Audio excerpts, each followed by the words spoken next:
Hello, आज हम नया टॉपिक पढ़ेंगे थ्योरीज ऑफ इंटेलिजेंस, जो कि मोस्ट इम्पॉर्टेंट टॉपिक है। चाहे वो नाम से पूछ सकते हैं आपको कि ये थ्योरी किसने दी थी, या मैच द कॉलम में भी आते हैं ये कि थ्योरीज़ के नाम दिए होते हैं, उनमें से एक गलत नाम दिया होता है, आपको वो अरेंज करने होते हैं सीक्वेंस में, या इस तरीके से भी आ सकता है। या किसी थ्योरी की आपको मेन ये बताना होगा कि इनमें से किसने ये कहा था, करेक्ट ऑप्शन चुनना होगा, उनमें से गलत स्टेटमेंट को निकालना होगा, एलिमिनेट करना होगा। इस टाइप से क्वेश्चंस आते हैं और 100% क्वेश्चन आते हैं यहाँ से। तो इंटेलिजेंस में हम सबसे पहले unifactor theory, two factor theory, multi factor theory, most common and ये मोस्ट इम्पॉर्टेंट भी हैं। यूनिफैक्टर थ्योरी किसने दी थी? एल्फ्रेड बीने ने 1916 में दी थी इन्होंने, एल्फ्रेड बीने ने। बीने का नाम आप फर्स्ट इंटेलिजेंस टेस्ट के नाम से भी जानते कि इन्होंने ही दिया था। तो एल्फ्रेड बीने 1916 में उन्होंने यूनिफैक्टर, यूनि मीन्स वन, सिंगल, एक फैक्टर थ्योरी, ठीक है। तो इंटेलिजेंस इन्होंने, इनके अकॉर्डिंग क्या है इंटेलिजेंस, बुद्धि क्या है, is a general intellectual mental, mind से रिलेटेड है, इसलिए इंटेलेक्चुअल का यहाँ पे यूज़ किया। जनरल मेंटल एबिलिटी है, ये भी कह सकते हैं आप एक तरह से। जनरल सामान्य, उन्होंने बुद्धि को एक सामान्य एबिलिटी बताया है, सामान्य मेंटल एबिलिटी बताया है, प्रक्रिया बताई है, प्रोसेस बताया, विच इंक्लूड्स, उसमें इनके अकॉर्डिंग क्या क्या आता है उस जनरल मेंटल एबिलिटी में, कि अगर सामने वाला जो है, आप अपने आप को अच्छे से, अपनी बात को पूरी तरह से समझा पा रहे हैं, कॉम्प्रीहेंड वेल, पूरी तरह अच्छे से समझा पा रहे हैं, reason well with abstract material. Abstract material कौन से होते हैं? जो हमारे सामने नहीं होते, लेकिन हम उनको भी अच्छे से रीज़न विद रीज़न बता पा रहे हैं, ठीक है। अमूर्त है, सामने नहीं है, लेकिन हम फिर भी उनको अच्छे से रीज़न दे कर के बता पा रहे हैं, समझा पा रहे हैं। क्लियर डायरेक्शन ऑफ थॉट्स, और आपके बिल्कुल क्लियर है थॉट, अपने थॉट्स के बारे में क्लियर डायरेक्शन मीन्स आपको अपने विचारों के बारे में अगर पूरी तरह से क्या है, सोच जो है आपके, जितने जो भी विचार हैं वो क्लियर हैं बिल्कुल ही, ठीक है। तो इसको हम क्या कहेंगे, उनके अकॉर्डिंग इंटेलिजेंस ये है कि जनरल एबिलिटी है, और जिसमें ये आता है कि आप अपने विचारों को अच्छी तरह से समझा पा रहे हैं, एब्स्ट्रैक्ट मटेरियल जो है, जो सामने भी नहीं है, उसको भी अच्छे से समझ पा रहे हैं या समझा पा रहे हैं, रीज़न कर पा रहे हैं उनको भी कि ऐसा क्यों है, अच्छा ये माइंड में ही प्रोसेस चल रही है वो, ठीक है। तो उनके अकॉर्डिंग इंटेलिजेंस सिंगल तो है, क्योंकि उन्होंने यूनिफैक्टर नाम से ही है, यूनि मीन्स सिंगल, सिंगल तो है, बट कॉम्प्लेक्स मेंटल प्रोसेस है। कॉम्प्लेक्स क्या होता है? जटिल है, लेकिन सिंगल तो है, एक है, लेकिन जटिल है वही प्रक्रिया, ठीक है। तो यूनिफैक्टर थ्योरी में ये था। सेकंड है to factor theory. Two factor theory पिछले प्रीवियस ईयर में क्वेश्चन भी आया हुआ है, टू फैक्टर थ्योरी किसने दी थी? चार्ल्स स्पीयरमैन ने दी थी 1904 में, चार्ल्स स्पीयरमैन। इनके अकॉर्डिंग क्या है, इनके अकॉर्डिंग है कि जो इंटेलेक्चुअल एबिलिटीज़ हैं, मीन्स मेंटल एबिलिटीज़ हैं, वो दो फैक्टर पे निर्धारित करती है इनके अकॉर्डिंग।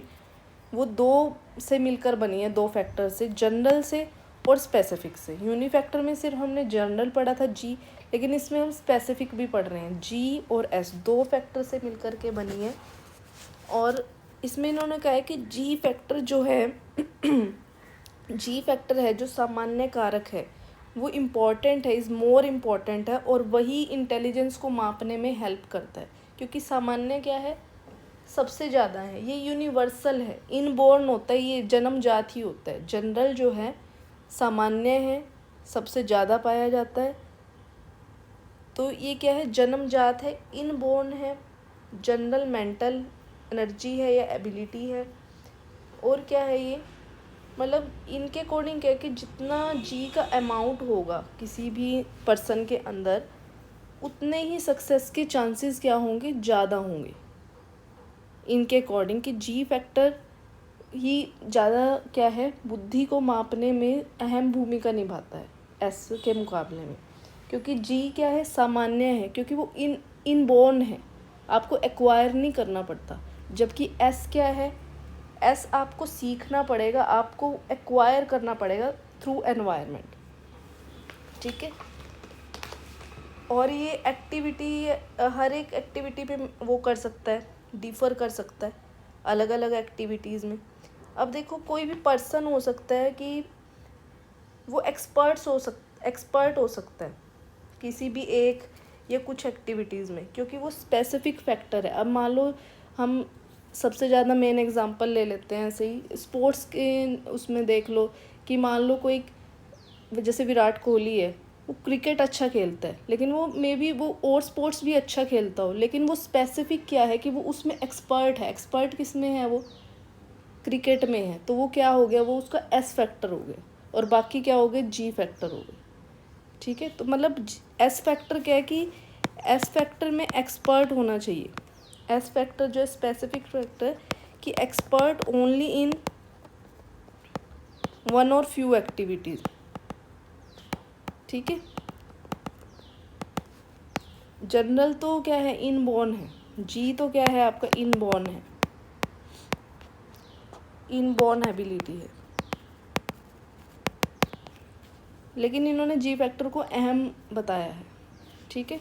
नेक्स्ट है multi factor theory. Multi means बहुत सारे कारक। मल्टी फैक्टर थ्योरी किन्होंने दी थी?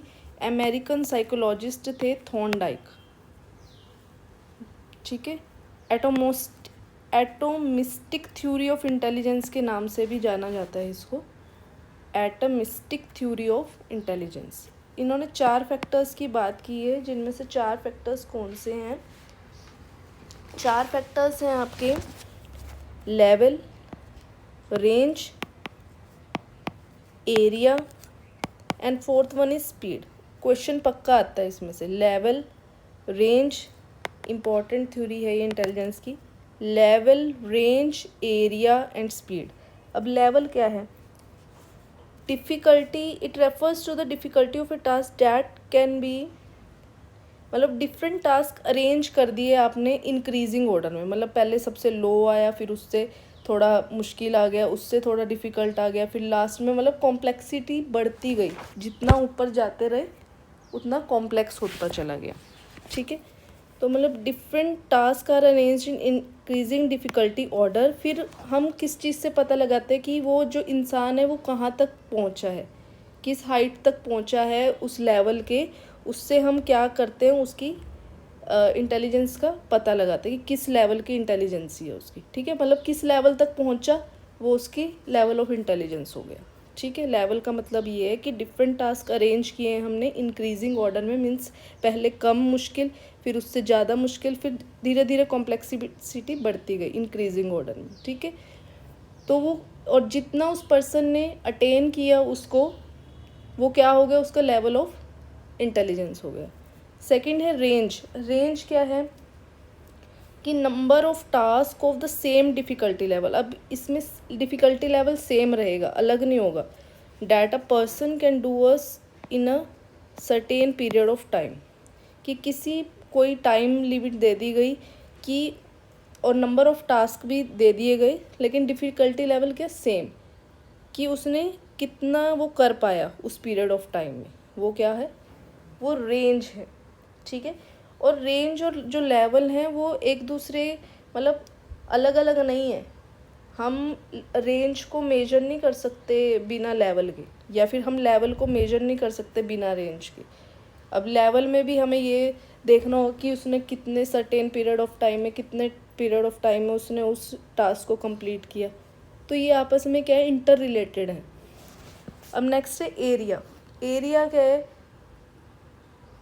कि कितने सिचुएशन में, हर एक लेवल पे कितनी सिचुएशन में किसी भी पर्सन ने रिस्पोंड किया, कितनी चीज़ों में, कितनी सिचुएशंस में वो रिस्पोंड कर पाया, ठीक है। वो क्या है, एरिया। एरिया मतलब क्या है, level into range, level multiply range, ठीक है।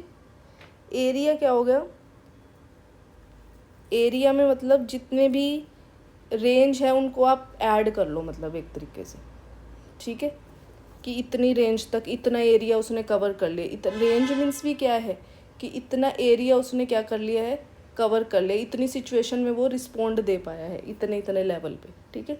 रेंज वही तो है कि कितने वहाँ तक पहुँचा, ठीक है। स्पीड, स्पीड क्या है, अब स्पीड टेस्ट है, मतलब कि वो ये देखा जाएगा कि कितना फास्टली वो रिस्पोंड कर रहा है किसी भी मतलब कोई भी टेस्ट दिया गया है, कोई भी सिचुएशन दी गई है, how fast he can respond, ठीक है। Respond rapidly with which an individual can respond to a test item, ठीक है। तो इसमें ये था, 4 फैक्टर ये थे। नेक्स्ट है ग्रुप फैक्टर थ्योरी, जो कि जिसको प्राइमरी मेंटल एबिलिटीज़ के नाम से भी जाना जाता है, PMA, primary mental abilities given by Thurston. इन्होंने 7 फैक्टर्स की बात की थी।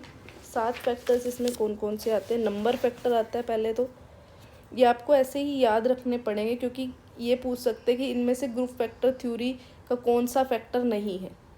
3 ठीक दे देंगे, 1 गलत दे देंगे, मतलब सारे आपको याद होने चाहिए। नंबर फैक्टर, नंबर फैक्टर में क्या होगा कि किस तरह से वो कैलकुलेशंस को कैसे रैपिडली कर पा रहा है या नहीं सॉल्व, ठीक है, कितनी फास्ट वो न्यूमेरिकल कर पा रहा है रैपिडली और एक्यूरेटली, ठीक है। इसमें क्या आ गया, न्यूमेरिकल कैलकुलेशंस आ गए, न्यूमेरिकल कैलकुलेशंस, ठीक है। वर्बल फैक्टर में क्या हुआ, वर्बली शाब्दिक रूप से हम कितना, वर्बल कॉम्प्रिहेंशन, ठीक है। जितने भी कोई भी है आपके पास प्रोसेस है, हम उसको वर्बली कैसे एक्सप्लेन कर पा रहे हैं, वो क्या है, वर्बल फैक्टर है। स्पेस फैक्टर क्या है, स्पेशियल फैक्टर मीन्स हमने कोई मान लो 3 डायमेंशन में वो कर लिया, इमेजिन कर लिया कि इस तरीके से इसकी विजुअल आएगा हमारे सामने, ठीक है, तो वो क्या है, हमने भी स्पेस में उसको इमेजिन कर लिया, ये क्यूब है, ये क्यूबॉइड, इस तरह से 2 डायमेंशन 3 डायमेंशन में। वर्ड फ्लुएंसी फैक्टर क्या होता है, इट इज़ मतलब इसमें क्या है, आइसोलेटेड वर्ड्स की कितनी फास्टली अलग अलग वर्ड को वो क्या कर पाएगा, सोच पाएगा, ठीक है, हाउ फास्टली, ठीक है। रीजनिंग फैक्टर में क्या आ गया,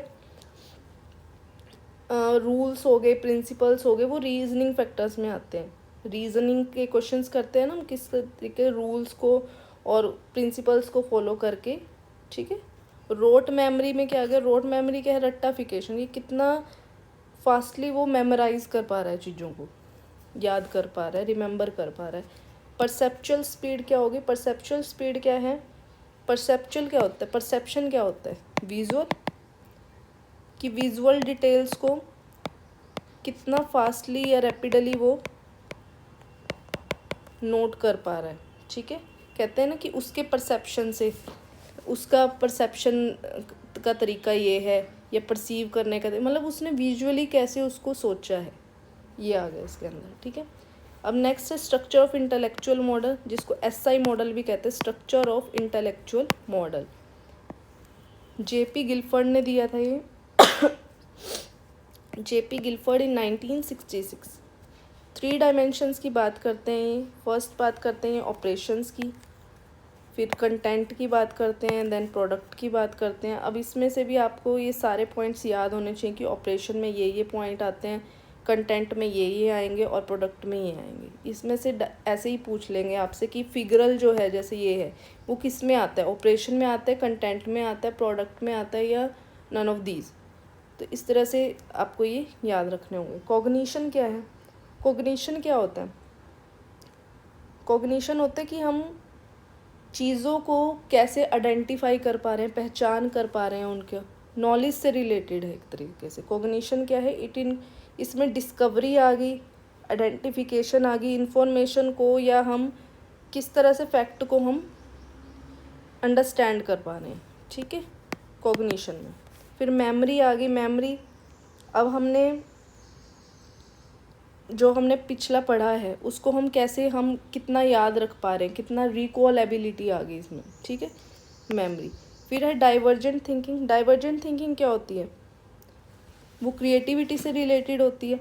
मीन्स हम एक ही प्रॉब्लम के मल्टीपल सॉल्यूशन सोच पा रहे हैं, कुछ आउट ऑफ द बॉक्स सोच पा रहे हैं, वो क्या है, डाइवर्जेंट थिंकिंग है। कन्वर्जेंट थिंकिंग क्या होगी, कन्वर्जेंट थिंकिंग होगी मतलब एक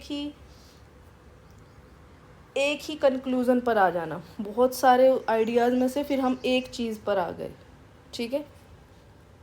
कन्वर्जेंट में कंक्लूज़न पे आ गए, एक फैक्ट दिया और एकदम से हम एक कंक्लूज़न पर आ गए, तो देन ये क्या है, कन्वर्जेंट है। इवैल्यूएशन क्या है, इसमें हम कर रहे हैं कि जजमेंट कर रहे हैं, एक तरीके से इवैल्यूएट, मूल्यांकन कर रहे हैं कि हमने जो भी ये काम किया है उसके एडवांटेजेस डिसएडवांटेजेस को सोच करके कि हमने ये जजमेंट किए, लास्ट में ये मूल्यांकन किया इस टास्क से आखिरी में, ठीक है। कंटेंट्स में क्या आ गया, 5 कंटेंट्स दिए हैं अब इन्होंने। फिगरल कंटेंट, फिगर मीन्स कि हम परसीव कर पा रहे हैं थ्रू सेंसेस के थ्रू, मतलब फिगरल मीन्स जो हम देख पा रहे हैं, कंक्रीट है, कंक्रीट मटेरियल जो हमारे सामने है, जैसे हम कोई साइज़ या शेप, कलर, ठीक है। ऑडिटरी मीन्स क्या होता है, सुनने से रिलेटेड है, साउंड कैसे परसीव करते हैं, ठीक है, characteristic of sound perceived. Symbolic content में क्या होगा, सिंबल्स से रिलेटेड मीन्स लेटर्स, डिजिट्स आ गए, लेटर्स आ गए, ठीक है, सिंबल्स, या कोई पैटर्न आ गया। सिमेंटिक होता है, सिमेंटिक मीन्स मीनिंगफुल, आपने इंग्लिश में पढ़ा होगा सिमेंटिकली ये करेक्ट है सेंटेंस, मीन्स ये मीनिंगफुल है, ठीक है।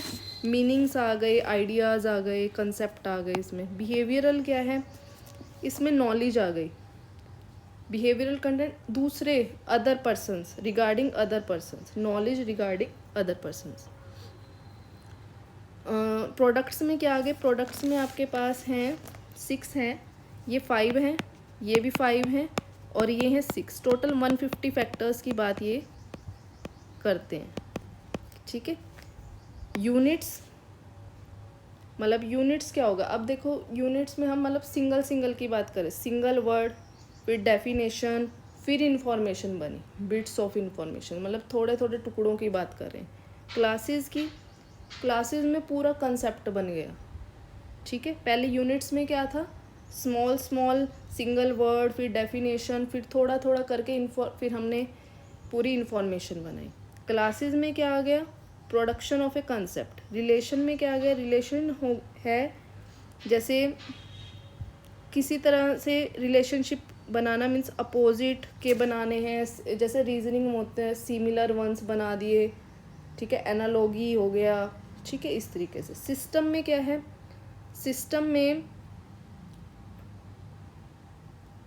मतलब अब जो हमने सेट बनाया था, मतलब क्लासीफाई कर लिया, अलग अलग फॉर्म को क्या कर लिया, क्लासीफाई कर लिया, और वो क्या बन गया, सिस्टम बन गया, ठीक है। ट्रांसफॉर्मेशन क्या होता है, बदलना, मीन्स कि चेंज इन मीनिंग, ऑर्गेनाइजेशन या अरेंजमेंट, कि किस तरीके से मीनिंग में जो बदलाव आया उसको दोबारा बनाना, ठीक है, ऑर्गेनाइजेशन हो गया या अरेंजमेंट हो गया। इम्प्लीकेशन क्या है, अब कहते हैं ना, इम्प्लीकेशन, इम्प्लाई करके देखना पड़ेगा, इम्प्लीमेंट करके देखना पड़ेगा इस चीज़ को, मीन्स हमने सब कुछ बना लिया, प्लानिंग कर ली हमने, सब है ना, कलेक्शन कर लिया, अब उसको एग्जीक्यूट करने की बात आ गई कि कितना इम्प्लीमेंट वो हो पाया है डाटा, ठीक है। होप आपको ये समझ आया हो, इतना ये इंपॉर्टेंट फैक्टर्स हैं, यूनिट्स हो गए, क्लासेस हो गई, फिर रिलेशंस हो गए, सिस्टम, ट्रांसफॉर्मेशन, इम्प्लीकेशन, इसी तरह से आपको ये याद करना है। 5 ये हैं और 6 ये हैं, मतलब टोटल 150 फैक्टर्स की ये बात करते हैं। तो अगर आपको अच्छा लगा हो प्लीज़ लाइक करें, सब्सक्राइब करें, थैंक्स।